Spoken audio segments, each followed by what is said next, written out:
और दोस्तों, तो आइए आलोका एजुकेशन चैनल पर आप सब लोगों का स्वागत है। दोस्तों, आज हम लोग चर्चा करेंगे कुछ महत्वपूर्ण प्रश्नों के बारे में जो कि परीक्षा की दृष्टि से अति महत्वपूर्ण है। ध्यान दीजिए, पहला क्वेश्चन आप लोगों के सामने है। भारत में ऑपरेशन फ्लड कार्यक्रम के जनक के रूप में किसे माना जाता है? तो डॉक्टर वर्गीज कुरियन को दोस्तों ध्यान रखिएगा, भारत में ऑपरेशन फ्लड कार्यक्रम के जनक के रूप में माना जाता है। मेरिनो नामक प्रजाति से सर्वाधिक ऊन प्राप्त होता है। यह प्रजाति किस वर्ग के पशु से है? तो यह प्रजाति जो है भेड़ की प्रजाति है। बकरी की ऊन के लिए सुप्रसिद्ध नस्ल पश्मीना कौन सा है? बकरी की ऊन के लिए सुप्रसिद्ध नस्ल है पश्मीना है। सुप्रसिद्ध अंगोरा ऊन किस से प्राप्त किया जाता है? तो खरगोश से प्राप्त होता है, यानी खरगोश से सुप्रसिद्ध अंगोरा ऊन जो है प्राप्त होता है।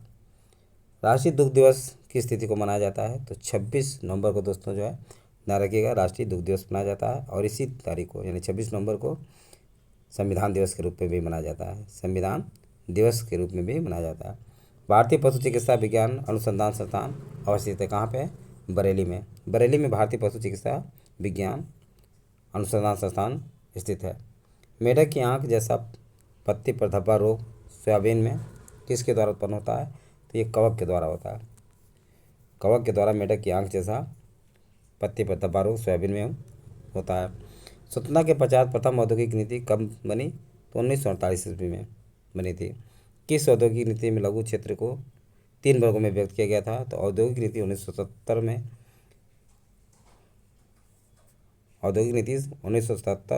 औद्योगिक नीति को लघु क्षेत्र के 3 वर्गों में विभाजित किया गया था। भारत में दुर्गापुर इस्पात संयंत्र की स्थापना किसके सहयोग से हुई थी? तो ब्रिटेन के सहयोग से भारत में दुर्गापुर इस्पात संयंत्र की स्थापना की गई थी।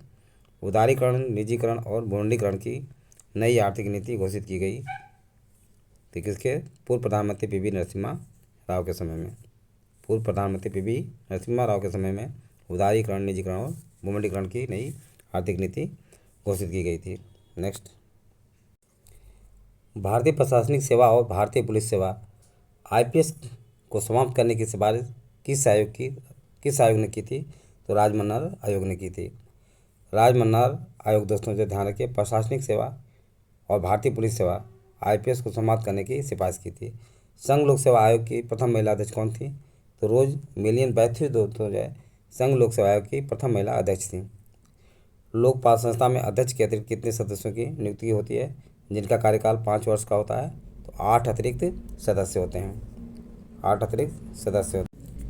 राष्ट्रीय मानवाधिकार आयोग अधिनियम 1993 के अनुसार किसे इस आयोग का अध्यक्ष बनाया जा सकता है? तो उच्चतम न्यायालय का सेवानिवृत्त मुख्य न्यायाधीश अथवा सेवानिवृत्त न्यायाधीश को बनाया जा सकता है। राष्ट्रीय विकास परिषद की स्थापना कब की गई थी? तो अगस्त 1954 ईस्वी में राष्ट्रीय विकास परिषद की स्थापना की गई थी। नीति आयोग के उपाध्यक्ष को भारत सरकार के वरीयता क्रम में कौन सा दर्जा दिया गया है? तो भारत सरकार के कैबिनेट मंत्री के समान दर्जा दिया गया है। किसको? नीति आयोग के अध्यक्ष को। भारत के मुख्य निर्वाचन आयुक्त की पदावधि क्या है? तो भारत में मुख्य निर्वाचन आयुक्त की पदावधि दोस्तों 6 वर्ष या 65 वर्ष की आयु जो भी पहले पूरी हो वह है। नेक्स्ट, किस संधि के माध्यम से अंग्रेजों को बंगाल, बिहार और उड़ीसा की दीवानी प्राप्त हुई थी? तो इलाहाबाद की संधि 1765 के माध्यम से अंग्रेजों को बंगाल, बिहार और उड़ीसा की दीवानी प्राप्त हुई थी। किस संविधान संशोधन के माध्यम से यह प्रावधान किया गया है कि एक राज्यपाल को एक से अधिक राज्यों का राज्यपाल नियुक्त किया जा सकता है? तो 7वें संविधान संशोधन अधिनियम 1956 के द्वारा यह प्रावधान किया गया है कि एक राज्यपाल एक से अधिक राज्यों का देखरेख कर सकता है, यानी एक राज्यपाल को एक से अधिक राज्यों का राज्यपाल नियुक्त किया जा सकता है। किसी राज्य के राज्यपाल द्वारा जारी ऑर्डिनेंस का अनुमोदन होना आवश्यक है। राज्य विधायिका द्वारा 6 सप्ताह के भीतर अनुच्छेद 213 के तहत। किस समिति की सिफारिश पर आंध्र प्रदेश राज्य में 3 राजधानियाँ निर्मित की गई थी? तो GN राव समिति की सिफारिश पर 3 राजधानियाँ निर्मित की गई। अमरावती विधायी राजधानी, विशाखापत्तनम कार्यकारी राजधानी तथा कुन्नूर को न्यायिक राजधानी घोषित किया गया। राज्य विधानसभा में आंग्ल भारतीय समुदाय के लिए प्रतिनिधित्व का प्रावधान भारत के किस संविधान संशोधन द्वारा समाप्त कर दिया गया? तो 104वें संविधान संशोधन के द्वारा जो है 25 जनवरी 2020 को समाप्त कर दिया गया। भारत के सर्वोच्च न्यायालय ने किस वर्ष में न्यायाधीशों की नियुक्ति के लिए कॉलेजियम व्यवस्था को अपनाया? तो ये दोस्तों जो वर्ष 1993 ईस्वी में भारत के सर्वोच्च न्यायालय ने न्यायाधीशों की नियुक्ति के लिए कोलिजियम व्यवस्था को अपनाया। सर्वोच्च न्यायालय द्वारा संविधान के आधारभूत ढांचे का सिद्धांत किस वाद में प्रतिपादित किया गया था? तो केशवानंद भारती बनाम केशवानंद भारती केस में, यानी 1973 के बाद में। केशवानंद भारती 1973 के बाद में जो है संविधान के आधारभूत ढांचे का सिद्धांत प्रतिपादित किया गया था।